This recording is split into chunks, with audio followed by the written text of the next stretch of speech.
मांग मेरी पत्नी से, अभी की अभी। वरना कहीं ऐसा ना हो उस दिन के लिए पूरी जिंदगी बचता है। मैं इस शहर का सबसे बड़ा हीरा व्यापारी हूँ। अमीर से अमीर लोग, मंत्री, संतरी सब मेरे पॉकेट में रहते हैं। मैं चाहूँ ना चुटकी में तुम्हारा नामो निशान मिटा सकता हूँ। पर अगर मैंने चुटकी बजाते ही तेरे पूरे बिजनेस का नामो निशान गायब कर दिया तो? अभिनव ने अपना फोन निकाला और किसी को एक मैसेज भेजा। अगले ही पल उस अमीर आदमी को एक कॉल आया। व्हाट? ये सब कैसे हो सकता है पापा? कोई हमें बर्बाद करने का कोशिश कर रहा है। क्या तुमने कोई बड़े आदमी को नाराज किया है? अगर किया है तो तुम अभी उससे माफी मांगो, वरना कल तक हम सड़क पर आ जाएंगे। आखिर तुम हो कौन? अभिनव गुड़गांव में रहता था और डिलीवरी बॉय का काम करता था। उसकी जिंदगी में बस एक ही खुशी थी, उसकी girlfriend Vaibhavi. Oh come on यार वैभवी, तेरा स्टैंडर्ड इतना गिर जाएगा मुझे नहीं पता था। दोस्तों, तुम लोगों को मेरे ऊपर डाउट था ना, मेरे स्टैंडर्ड्स पर डाउट था। अब बताती हूँ मेरे स्टैंडर्ड्स क्या है। मैं तुमसे ब्रेकअप कर रही हूँ। और नहीं तो क्या, बेचारी कब तक तुझ जैसे गरीब के साथ ऐसी आधी पेस्ट्री खाती रहेगी। ये तुमने अच्छा नहीं किया वैभवी, बहुत गलत किया तुमने मेरे साथ, बहुत गलत किया। सनी के आदमी अभिनव को उठाकर सीधा रूम नंबर 409 में घुस गए। वहाँ पहले से सनी की बहन अनन्या सोई हुई थी। तुमने मेरी पोती के साथ रात गुजारी है ना, आज से हमारे परिवार के कानून के हिसाब से तू सिंह परिवार का दामाद है। अनन्या, मुझे शाम को अकरम की पार्टी में ये तुम्हारे साथ जरूर नजर आना चाहिए। क्यों मेरी जिंदगी बर्बाद कर दी तुमने? अनन्या की आंखों में दिख रहा था कि वो अभिनव से कितनी नफरत करती थी। अभिनव भी पार्टी में इतने बड़े लोगों के बीच जाने से घबरा रहा था। उसी घबराहट में उसने कब अपने पापा की अंगूठी को उंगली में गोल गोल घुमाना शुरू कर दिया। इस अंगूठी को उतार दो प्लीज। सॉरी पर ये अंगूठी मेरा सब कुछ है। अकरम का घर किले जैसा था, जिसके चारों तरफ बाउंसर्स बंदूकें लिए खड़े थे। जैसे ही अनन्या और अभिनव अंदर आए तो इतने में उसकी नजर देवेन से टकरा गई। यहाँ क्या कर रहा है साले? अनन्या, पागल हो गई हो तुम? इस सड़क छाप में ऐसा क्या देख लिया किससे शादी कर ली? जुबान संभाल के बात कर, नहीं तो क्या कर लेगा तू? बोलना, क्या कर लेगा? देवेन भी तैश में आ गया। अभिनव उसके ऊपर हाथ उठाने ही वाला था। इतने में उन दोनों का झगड़ा देख पार्टी का ऑर्गेनाइजर अकरम वहाँ पहुँच चुका था। क्या हो रहा है यहाँ?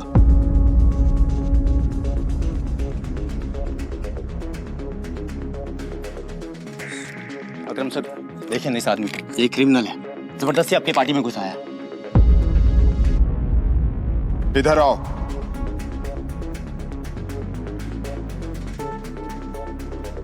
कौन हो तुम और यहाँ कैसे आए?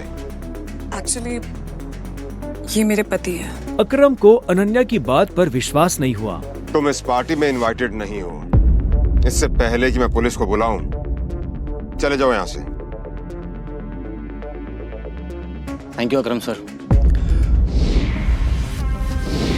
अनन्या, तुम भी इससे दूर रहो, साला गरीब कहीं का। रुको। अकरम भागते हुए अभिनव के पास गया और उसकी अंगूठी को देखने लगा। मुझे तुमसे कुछ जरूरी बात करनी है, अकेले में। अच्छा चलो। अकरम ने कहा और अभिनव का हाथ पकड़कर उससे अपने साथ अंदर ले जाने लगा। अनन्या, देवेन, सनी और पार्टी में मौजूद बाकी लोग ये देख हैरान हो गए थे। कुछ देर बाद जब वो अकरम के कमरे में पहुंच गए तो अकरम ने दरवाजा बंद किया और अभिनव के पास आकर बोला, मैं तुम्हारी ये अंगूठी देखना चाहता हूँ। क्यों? डरो मत, मैं इसे मांगने वाला नहीं हूँ, बस मुझे इसमें कुछ देखना है, प्लीज।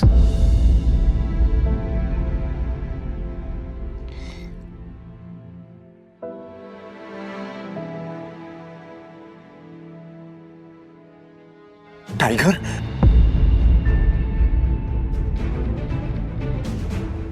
टाइगर?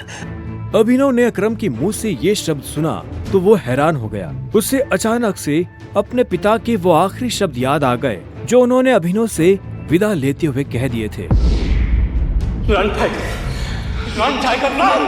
लेकिन अभिनव हैरान था, उससे समझ नहीं आ रहा था कि अकरम ये सब कैसे जानता था।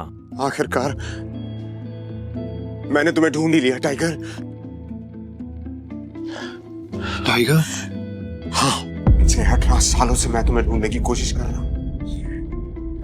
तुम हमारे टाइगर हो, हमारी हजारों करोड़ों की एम्पायर के वारिस, जिसे हम 3 दोस्तों ने मिलकर शुरू किया था। मैं, तुम्हारे पापा संजय गढ़वाल और राणा अग्निहोत्री। वो देखो।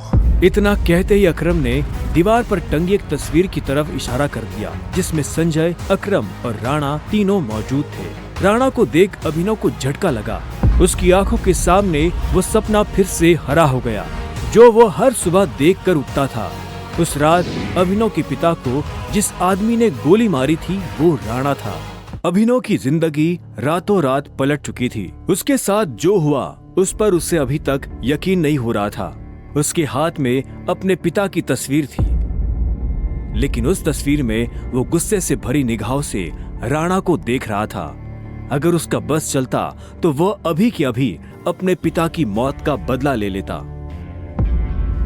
मैं तुमसे पूछना ही भूल गया, इतने सालों तक तुम थे कहां? कहां थे तुम? पापा के जाने के बाद मैं एक अनाथ आश्रम में पला बढ़ा। कई सालों के बाद वहां से निकला, काम करने लगा ताकि पढ़ाई के लिए पैसे जोड़ सकूं। लेकिन इस दौरान आप लोगों ने मुझे ढूंढा क्यों नहीं?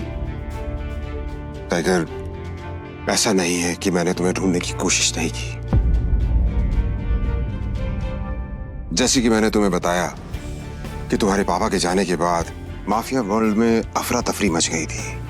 हम उसे भी संभाल रहे थे और तुम्हें भी ढूंढने की कोशिश कर रहे थे, लेकिन वक्त के साथ साथ तुम्हारा चेहरा भी बदल रहा था, इसलिए तुम्हें ढूंढने में बहुत मुश्किल हो रही थी। फिलहाल अब तुम मिल गए हो।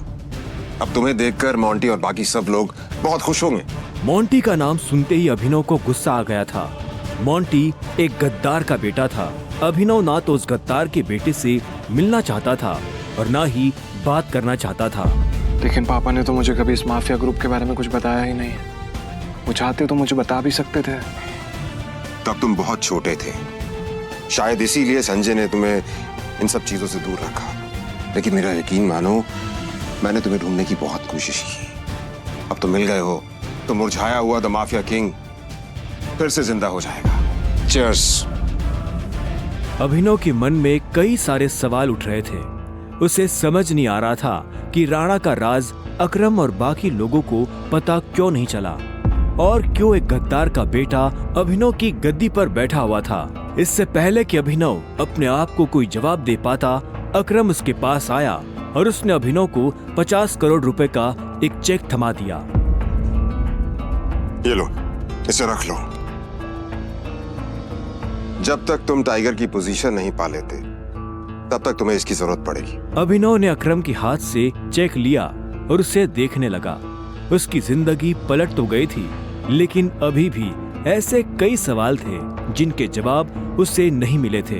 एक बात और, तुम्हारी असली पहचान के बारे में फिलहाल किसी को कुछ पता नहीं लगना चाहिए। इसलिए अभी तक जैसे जीते आए थे वैसे ही जीते रहना, समझे? अभिनव ने हाँ में सिर हिलाया और दोनों कमरे से बाहर आ गए। इधर अनन्या चिंता भरी निगाहों से उस कमरे के दरवाजे को देख रही थी जिसमें अभिनव और अकरम थे। वो ये जानने के लिए बेताब थी कि उन दोनों के बीच अंदर क्या बात हो रही थी और अभिनव को आने में इतनी देर क्यों लग रही थी। लगता है आज अभिनव अपनी दवा चखेगा। ऐसे कितने दुख की बात है ना, शादी के बाद बेचारा ऐश करने से पहले ही मर जाएगा। ये सुन अनन्या को झटका लगा। वो जानती थी कि अकरम के लिए किसी को मारना कोई बड़ी बात नहीं थी। अकरम सर जैसे गटर के चूहों को बर्दाश्त नहीं करते हैं, साफ कर देते हैं। देखना ये भी नहीं बचेगा। इसे कहते हैं शादी करके मर गया, वो बात सच हो जाएगी ये। अनन्या को ये सुनकर बुरा लगा। कोई इंसान किसी दूसरे इंसान की मौत पर खुश कैसे हो सकता था? प्लीज एटलीस्ट उसके बारे में इस तरह से बात तो मत करो। तो कैसी बातें करें? जिसके जैसे लक्षण होते हैं ना, उसके बारे में वैसी ही बातें होंगी। देवेन सही कह रही है वो, बिल्कुल ठीक कह रही हो। हमें उसके बारे में ऐसे बात नहीं करनी चाहिए। वैसे भी मेरे दादाजी ने कहा था कि मरे हुए लोगों के बारे में ना गलत बात नहीं करनी चाहिए।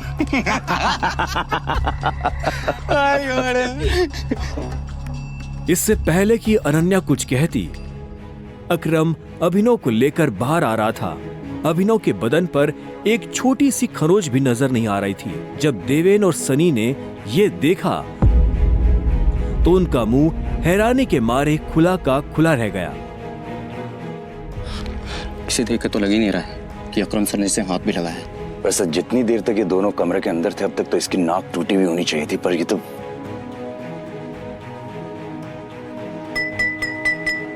लेडीज एंड जेंटलमैन, मैं आप सबको किसी से मिलवाना चाहता हूं। ये अभिनव, मेरे सबसे पुराने ड्राइवर का बेटा, मेरे लिए बहुत अजीज है ये। अकरम ने जैसे ही अभिनव का सबसे परिचय करवाया तो देवेन और सनी खुश हो गए, लेकिन अनन्या को ये सुनकर झटका लगा। Enjoy the party please. इतने में अकरम ने कहा और अभिनव को अकेला छोड़ बाकी लोगों से मिलने के लिए निकल गया। देवेन और सनी को अभी तक समझ नहीं आ रहा था कि अकरम अभिनव को इतना भाव क्यों दे रहा था। अभिनव को इस बात से कोई लेना देना नहीं था कि सनी और देवेन उसके बारे में क्या सोच रहे थे। उसकी आंखों के सामने बस रह रहकर अपने पिता की शक्ल आ रही थी। उसे वो रात याद आ रही थी जिस रात को राणा ने संजय को गोली मारी थी। अभिनव को ये भी याद आया कि उसे खुद भी गोली लगी थी, लेकिन उसकी किस्मत अच्छी होने की वजह से वो बच गया था।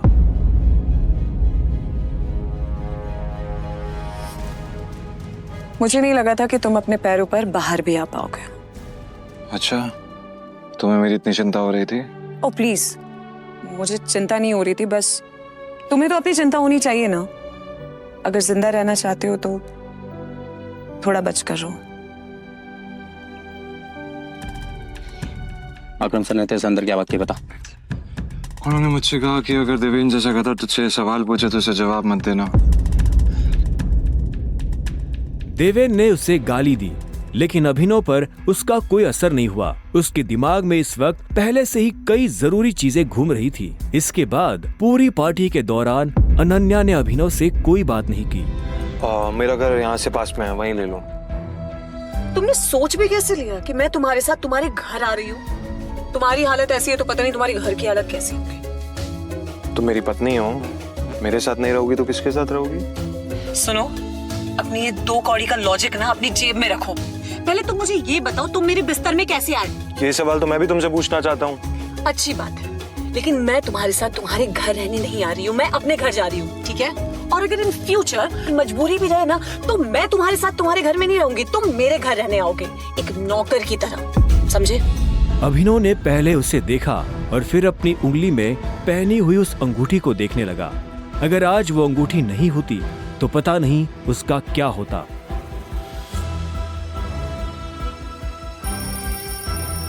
अगली सुबह जब अभिनव का अलार्म बजा तब वो फिर से वही सपना देख रहा था। अलार्म की आवाज सुन वो झटके से उठा और अपने बिस्तर पर बैठ गया। उसने उठते ही मन ही मन सबसे पहले अकरम को धन्यवाद दिया, जिसने उसके पिता की कंपनी को इतने सालों बाद भी जिंदा रखा, लेकिन साथ ही उसे अपने पिता को खोने का मलाल भी था। इसी ख्याल के साथ अभिनव बिस्तर से उठा और अपने काम पर जाने के लिए तैयार होने लगा। अकरम के हिसाब से उसकी डिलीवरी बॉय की जॉब उससे अपनी पहचान छुपाने में काफी मदद कर सकती थी। अभिनव ने अपनी जेब में अकरम का दिया हुआ चेक डाला और घर से निकल गया। 1 घंटे बाद जब वो अपनी बाइक से ऑफिस आया और कॉरिडोर में चलने लगा तो उसे पीछे से आवाज आई, ए डिलीवरी बॉय। यह आवाज उसके साथ काम करने वाले हरीश की थी। उसे ऑफिस में अपना काम करने की नहीं, अभिनव को चिढ़ाने की तनख्वाह मिलती थी। क्या हुआ, कुछ काम है? मुझे देर हो रही है। हाँ, अबे तुझे किसी मीटिंग में जाना है, बॉस तुझे बुला रहा है। और भाई कल तू कहाँ चला गया था बिना बताए? अपने बाप की बारात में गया था क्या? ये सुन अभिनव की नसें गुस्से में फटने को आई थी। वो चाहता तो अभी हरीश के सारे दांत एक मुक्के में अलग कर सकता था, लेकिन उसने अपने आप को शांत किया और उसकी बात का जवाब दिए बिना अपने बॉस के कैबिन की तरफ बढ़ने लगा। Good morning sir. ऐसा क्या है गुड इस मॉर्निंग में? अभिनव के पास इस सवाल का कोई जवाब नहीं था। ऐसे में उसके बॉस ने आगे कहा, कल तुम बिना बताए चले कैसे गए? अभिनव के पास इस बात का भी कोई जवाब नहीं था। वो चाहता तो अपने बॉस को कोई बहाना बनाकर टाल सकता था, लेकिन अभिनव झूठ नहीं बोलना चाहता था। कल कितनी सारी डिलीवरी थी, तुम्हारी वजह से हमारा कितना नुकसान हुआ तुम्हें पता है? पर सर मुझे महीने में कैजुअल लीव तो मिलती है, तो शट अप! काम तो तुमसे होता नहीं है, बस बहस करने चले आते हो। ये कंपनी तुम्हारे बाप की है। ये सुनते ही अभिनव का पारा गर्म हो गया था। उसने गुस्से में अपनी मुट्ठी भींच ली और घूरते हुए अपने बॉस को देखने लगा। घूर क्या रहा है? अपना सामान बांध और निकल यहाँ से। You are fire! अभिनव को ये सुनकर झटका नहीं लगा। असल में वो जानता था कि उसके साथ ऐसा कुछ बहुत जल्दी हो सकता था। उसका बॉस और देवेन एक दूसरे को बहुत अच्छी तरह से जानते थे। कल पार्टी में अभिनव ने देवेन को जिस तरह से जवाब दिया, उन्होंने मुझसे कहा कि अगर देवेन जैसा कहता तुझसे सवाल पूछे तो उसे जवाब मत देना। उससे उसे समझ आ गया था कि आज नहीं तो कल ये होकर रहेगा। ठीक है, कोई बात नहीं, मैं चला जाता हूँ। जो मैंने पूरा महीना काम किया है उसकी सैलरी दे दीजिए। सैलरी? तेरी वजह से हमारा जो नुकसान हुआ उसकी भरपाई अगर मैं तेरी सैलरी से भी करूँ ना, तो भी तुम्हें अपनी जेब से 10,000 रुपए देने पड़ेगी। शुक्र मना कि वो मैं तुझसे नहीं मांग रहा, इसलिए चुपचाप निकल यहाँ से। क्या बोल रहे हो सर आप? क्या मेरे एक दिन आने का 25,000 का नुकसान हो गया? मैं तब तक यहाँ से नहीं जाऊंगा जब तक मुझे मेरी सैलरी नहीं मिल जाएगी। सैलरी दीजिए। सैलरी? रुक, अभी देता हूँ तुझे तेरी सैलरी। उसके बॉस ने कहा और टेबल पर रखी घंटी बजा दी। अगले ही पल कमरे का दरवाजा खुला और 4 बाउंसर अंदर घुस आए। उठाकर बाहर पटको साले को।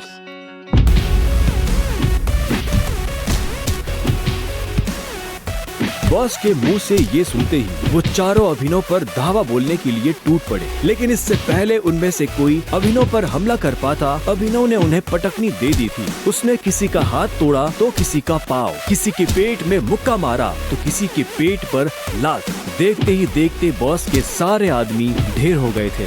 बॉस ये देख भौचक्का रह गया था। अभिनव अब सीधा बॉस के पास आया और उसकी गर्दन पकड़कर बोला, बॉस ने घबराहट में अपने ड्रॉर से कैश निकाला और कांपते हाथों से अभिनव को थमा दिया। अभिनव ने कैश देखा और बॉस की गर्दन छोड़ वहाँ से बाहर निकलने लगा। इससे पहले कि वो बाहर आता, उसने बॉस की आंखों में देखा और बोला, और एक बात याद रखना, अगर आज के बाद किसी के बाप पे गया ना तो गर्दन तेरी होगी, पंजा मेरा। ये सुन बॉस के होश उड़ गए थे। उसे पता था कि अभिनव एक गुस्सैल आदमी है, लेकिन उसने कभी उसका गुस्सा देखा नहीं था। इधर अभिनव भी जब ऑफिस से बाहर आया तो उसे एक अनजान नंबर से फोन आया। अभिनव ने फोन उठाया। हेलो, कौन? टाइगर, अकरम।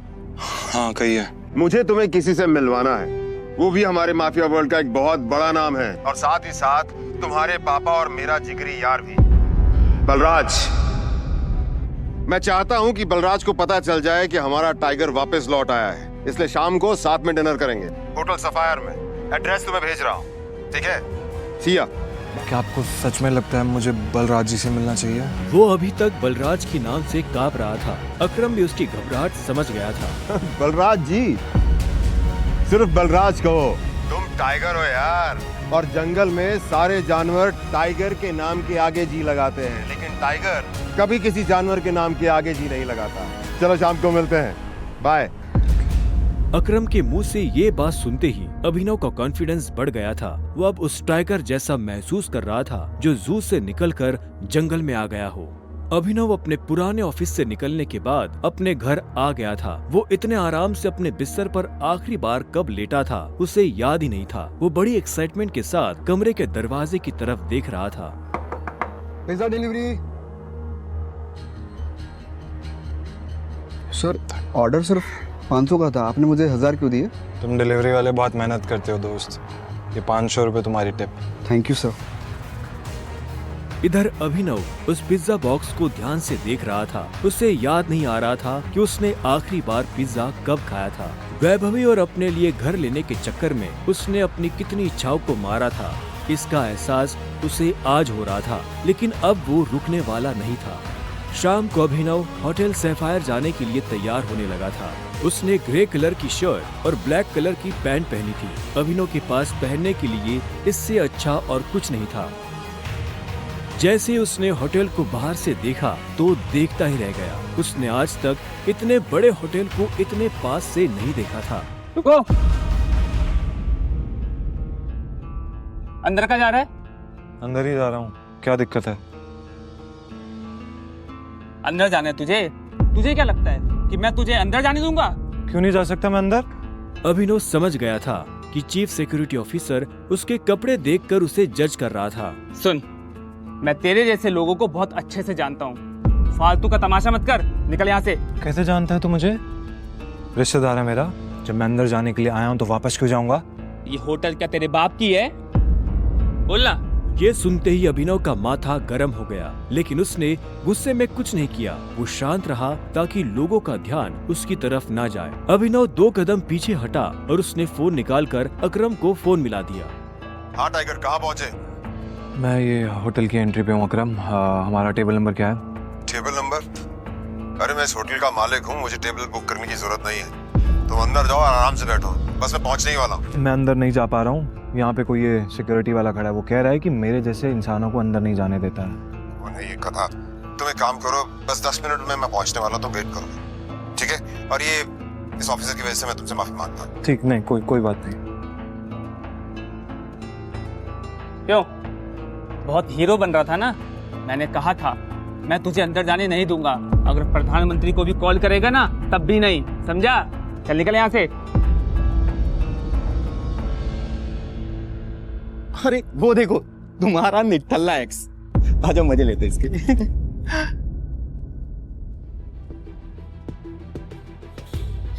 इससे मैंने अपना बॉयफ्रेंड कभी माना ही नहीं। वैसे भी मैं अपने से छोटे लोगों से बात नहीं करती, मुंह नहीं लगती, उन्हें बॉयफ्रेंड क्या बनाऊं? तुम छोटे आदमी के मुंह नहीं लगती होगी, लेकिन ये छोटा आदमी तुम्हें एक सलाह देना चाहता है। इंसान की पहचान उसकी जुबान से होती है। जुबान संभाल के बात करो, वरना किसी दिन यही जुबान तुम्हारी जान ले लेगी। वाह, क्या बात कही है। ताली बजाओ। Very nice. तो फिर तुमसे तुम्हारे पैर क्यों नहीं संभाले गए? यहाँ कैसे चले आए? पिए हुए हो क्या? अकरम ने बुलाया मुझे यहाँ पे। अच्छा, अरे हाँ याद आया, अकरम सर ने उस दिन कहा था तू उनके किसी ड्राइवर का बेटा है, तो यहाँ अपने बाप की जगह ड्राइवर की नौकरी मांगने आया क्या? सही है, लेकिन वो रखेंगे नहीं, तेरे जैसे गरीब को वो ड्राइवर भी नहीं रखेंगे। आए हो मतलब तुम्हें बुलाया नहीं गया? वो उठा के चले आए। भिखारी गएंगे। आया नहीं हूँ, बुलाया मुझे, अकरम ने बुलाया है। मुझे पता ही था ये कोई पागल है। तभी वहाँ एक काले रंग की चमचमाती हुई महंगी सी गाड़ी आकर खड़ी हो गई। सभी पलटकर गाड़ी को देख रहे थे। अकरम गाड़ी से बाहर निकला और उसके साथ एक और आदमी था। वो देखने में लंबा चौड़ा और मजबूत था। वो और कोई नहीं बल्कि बलराज था। वो एक बहुत ही फेमस कपड़ों की कंपनी का मालिक था और साथ ही द माफिया किंग का एक मजबूत पिलर। उसे देख अभिनव की आंखें खुली की खुली रह गई। उसने बलराज के बारे में सुना था। क्या आपको सच में लगता है मुझे बलराज जी से मिलना चाहिए? उसे तस्वीरों में देखा था, लेकिन तस्वीरों में देखने और सामने से देखने में जमीन आसमान का अंतर नजर आ रहा था। उसके मन में यह सवाल उठ रहा था कि आखिर बलराज उससे क्यों मिलना चाहता था। क्या चल रहा है यहाँ? सॉरी सर, लेकिन इस आदमी ने मुझे और कस्टमरों को काफी परेशान किया हुआ है।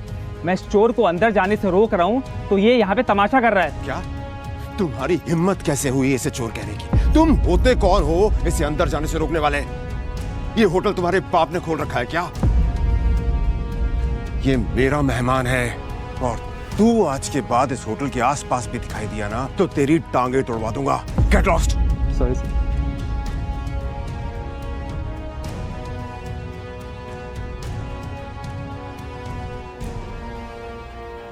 आई एम सॉरी टाइगर, इस बेवकूफ की वजह से। नहीं, असल में तो छोटा आदमी का दुश्मन बना हुआ है आजकल। आओ चलो। अकरम ने अभिनव को अपने साथ अंदर आने का इशारा किया। अभिनव अकरम के पीछे चला जा रहा था। उसे महसूस हो रहा था कि बलराज भी अपने भारी भरकम पैरों के साथ अभिनव के पीछे आ रहा था।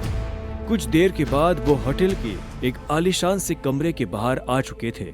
इससे पहले कि वो अंदर जाते, होटल का मैनेजर उनके पास आया और बोला, good evening sir, welcome sir. Can I get something for all of you? एक काम करो, जो भी लीकर अवेलेबल है उसकी लिस्ट भिजवा दो। Sure sir, but sir if you don't mind, अपने होटल में जितनी भी लिकर्स अवेलेबल हैं मुझे सबके नाम याद है। We have tequila which is of 5 lakh rupees, vodka 8 lakh rupees, इसकी 10 lakh rupees and we have gin जो कि 12 लाख रुपए की। Sir what would you like to have? क्या है कि आज मेरे यहाँ बहुत खास मेहमान आए हैं, तो इसलिए जो सबसे महंगी है वो भिजवा दो और बाकी सब चीज़ें। Sure sir, I will get the best liquor for all of you. Good evening sir. Good evening sir. Akram, hotel तेरा, शराब तेरी, फिर भी तुम्हारा ये मैनेजर तुझे तेरी शराब की रेट क्यों बता रहा था, जबकि तू कोई भी चूज कर सकता है? वो इसलिए मेरे दोस्त क्योंकि मैं दिन देखकर शराब मंगवाता हूँ, और आज का दिन मेरे लिए, इनफैक्ट हम सबकी जिंदगी के लिए बहुत इंपॉर्टेंट दिन है, इसलिए मैंने हम तीनों के लिए महंगी शराब मंगवाई। So let's enjoy. अच्छा आओ। Okay, let's enjoy.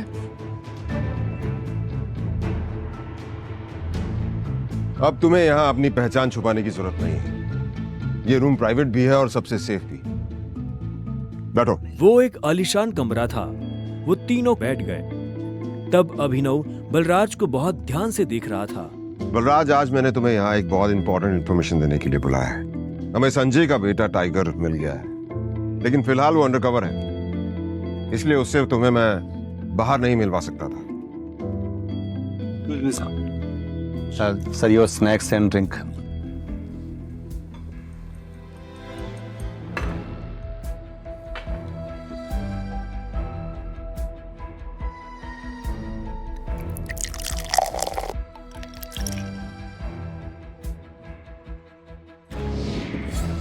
Sir Sure. Cheers. Cheers.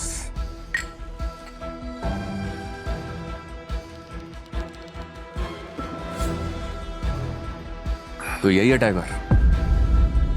हाँ, ये है हमारा टाइगर, और मैं चाहता था ये हमारी टीम के बड़े और भारी मेंबर्स से मिलने, और मिलने के बाद जिस तरफ हम बढ़ रहे हैं उस तरफ बढ़ने में ये हमें लीड करे।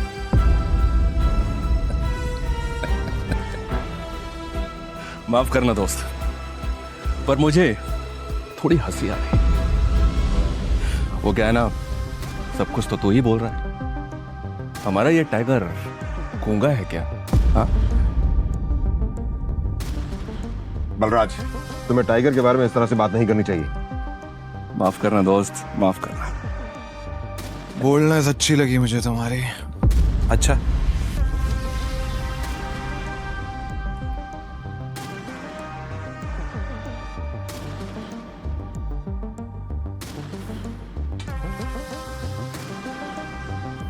हो गए तुम बॉस, लेकिन ये मत भूलना तुम किसके सामने बैठे हो। टाइगर हूं मैं। टाइगर ना ही चुप रहता है, ना ही धीरे बोलता है। टाइगर सीधा धाड़ता है।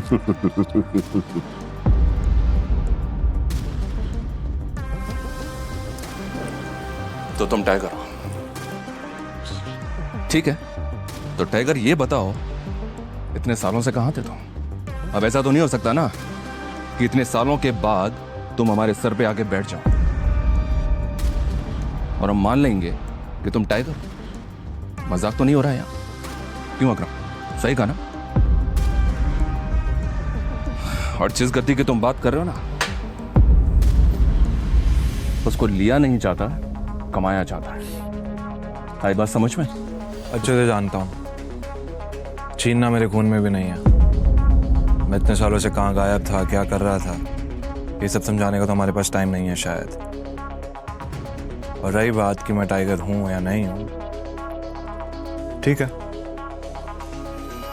तुम तरीका बताओ, साबित कर दूंगा। शाबाश, ये हुई ना बात। अकरम ने मुस्कुराते हुए अभिनव को देखा। उसकी आंखों में अभिनव के लिए गर्व की भावना झलक रही थी। उसने जितना सोचा था, अभिनव उससे भी खूंखार था, लेकिन बलराज के माथे पर शिकन बरकरार थी। उसकी आंखों से पता चल रहा था कि वो इतनी जल्दी अभिनव को टाइगर नहीं मानने वाला था। वैसे भी पूरे ग्रुप में अगर बलराज किसी चीज के लिए जाना जाता था तो वो थी उसकी जिद। वो इस बात को नहीं पचा सकता था कि कल को एक बच्चा उसके सर पर बैठकर राज करे। सिर्फ अकरम की शाबाशी से काम नहीं चलेगा प्यारे, पर मैंने अभी एक्सेप्ट नहीं किया है कि तुम टाइगर हो। तुमने कहा कि तुम साबित कर सकते हो कि तुम टाइगर हो, तो ठीक है, मैं तुम्हें चैलेंज देना चाहता हूं। ये क्या कह रहे हो तुम? Relax Akram, relax. Let's fight, लड़ते हैं। अगर तुम जीते तो हम मान लेंगे कि तुम टाइगर हो, लेकिन अगर तुम हारे तो हमसे कुछ पैसे लेना और गुड़गांव से कहीं बहुत दूर जाकर सेटल हो जाना। बलराज, क्या कह रहे हो तुम? ये सही नहीं है।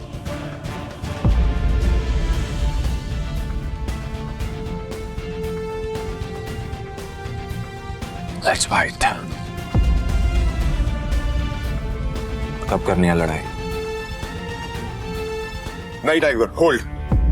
देखो, तुम्हें किसी को भी कुछ भी साबित करने की जरूरत नहीं है। That's it. अगर मैं जो भी कर रहा हूँ अपनी मर्जी से कर रहा हूँ। आज जो बलराज मेरे मुंह पे बोल रहा है, मैं नहीं चाहता कल को कोई ऐरा गहरा मेरी पीठ पीछे बोला है। अकरम ने अभिनव की आंखों में संजय जैसे तेवर देखे तो उसने एक गहरी सांस ली और सब ऊपर वाले के भरोसे छोड़ दिया।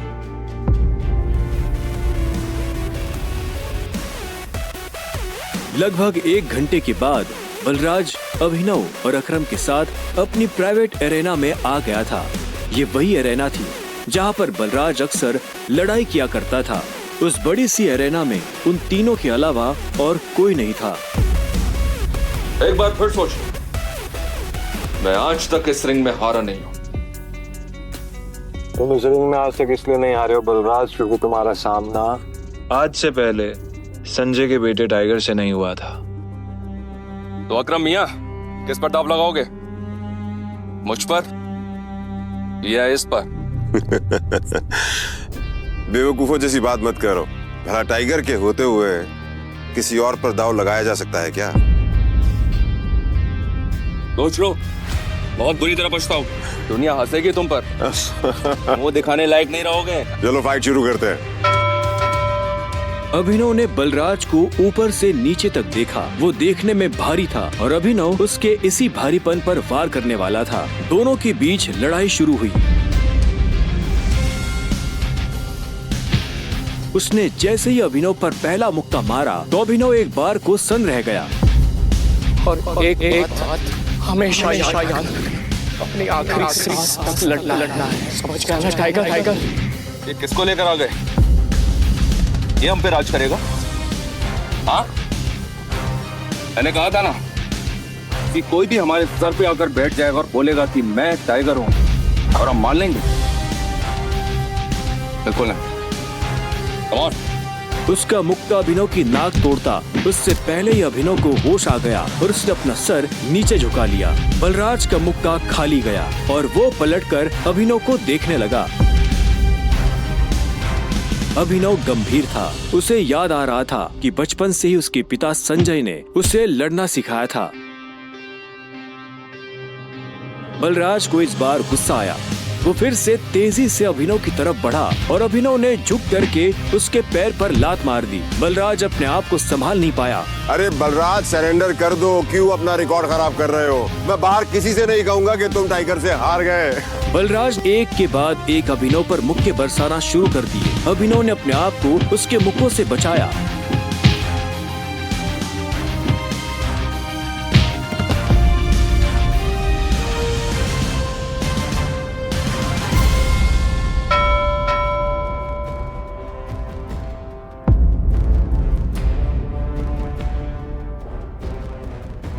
अभिनव ने बलराज को छोड़ा और चुपचाप रिंग के कोने में जाकर खड़ा हो गया। बलराज ने मुश्किल से अपने भारी भरकम शरीर को उठाया और दर्द में कराहते हुए बोला, अकरम, मैं जानता तो बहुत खुश हो गया आज।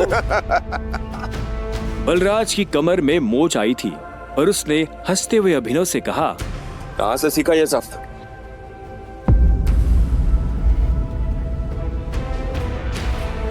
शराब पियोगे मेरे साथ? आज की पार्टी मेरी तरफ से। बलराज, ऐसे नहीं कहते, ऐसे कहते हैं कि टाइगर जी, क्या आप मेरे साथ शराब पिएंगे, पार्टी करेंगे? इस तरह। टाइगर जी, क्या आप आज मेरे साथ शराब पीना पसंद करेंगे? पार्टी करेंगे? हाँ? ओके? राइट। क्यों नहीं?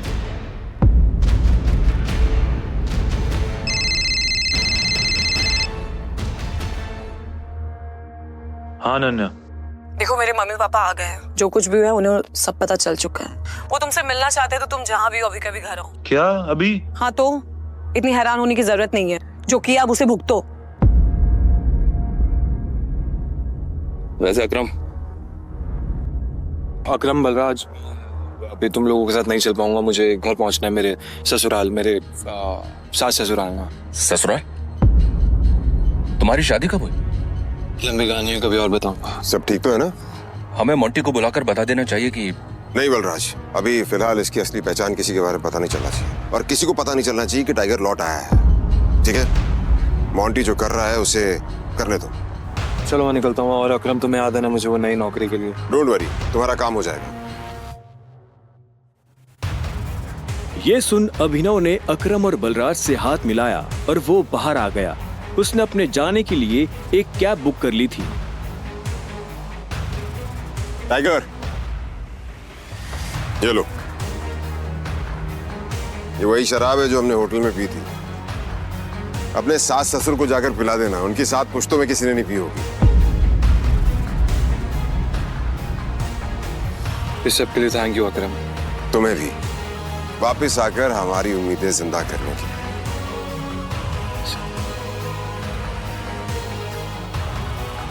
अब आजा, कि अंदर रिंग में ही रहेगा।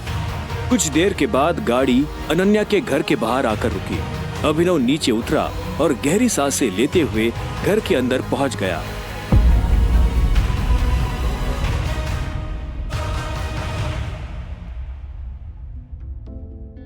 नमस्ते मम्मी जी, नमस्ते पापा जी। ये मैं आप लोगों के लिए लेकर आया था। अरे वाह, क्या बात है, बहुत एक्सपेंसिव है यार। हैं?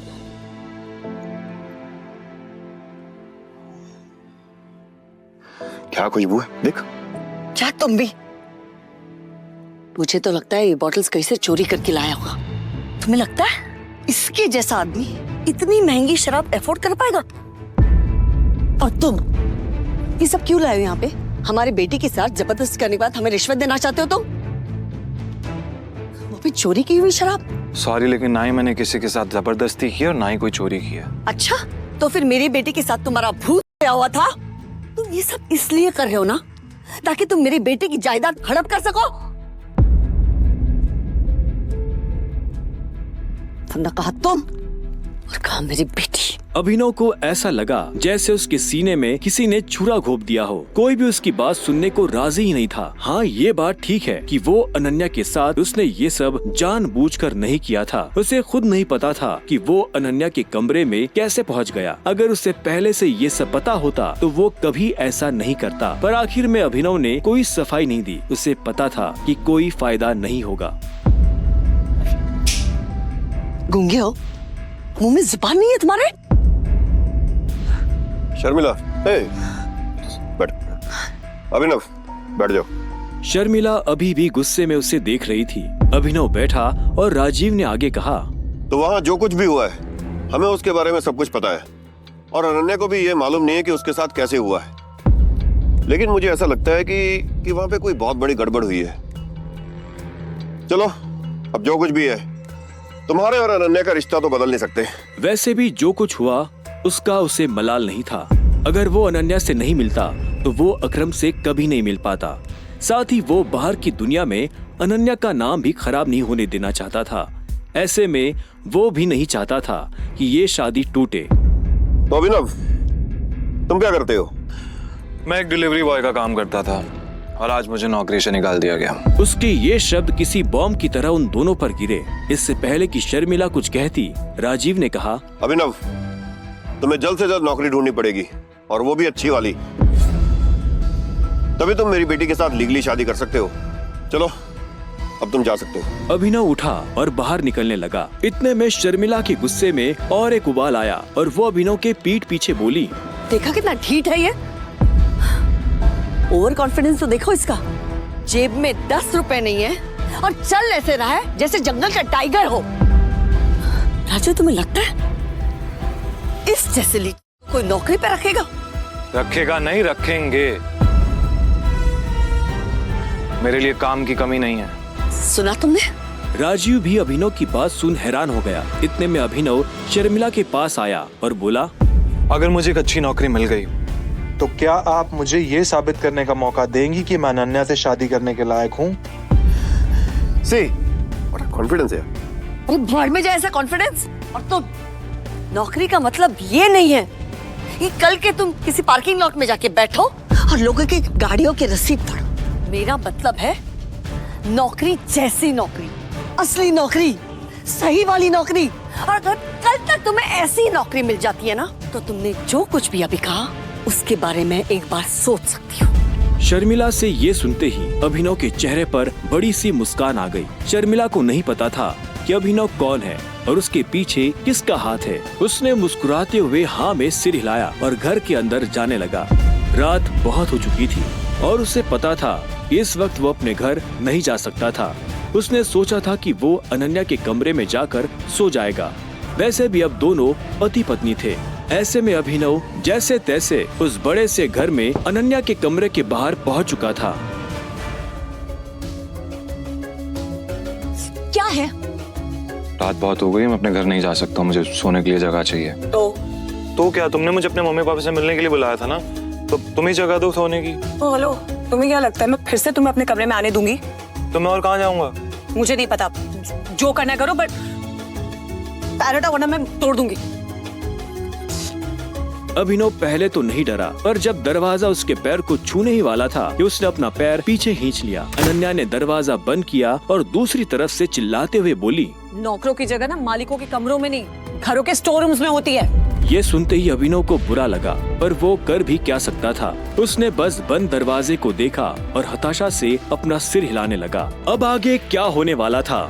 कहाँ सोने वाला था अभिनव? और क्या उसे इस घर में कभी इज्जत मिल पाएगी? और क्या होगा जब अनन्या के घर वालों को अभिनव की असली पहचान के बारे में पता चलेगा? आगे की कहानी जानने के लिए देखें अगला एपिसोड सिर्फ पॉकेट FM के YouTube चैनल पर, और द रिटर्न ऑफ टाइगर के सारे एपिसोड्स को सुनने के लिए डिस्क्रिप्शन में दी लिंक से डाउनलोड करें पॉकेट FM ऐप।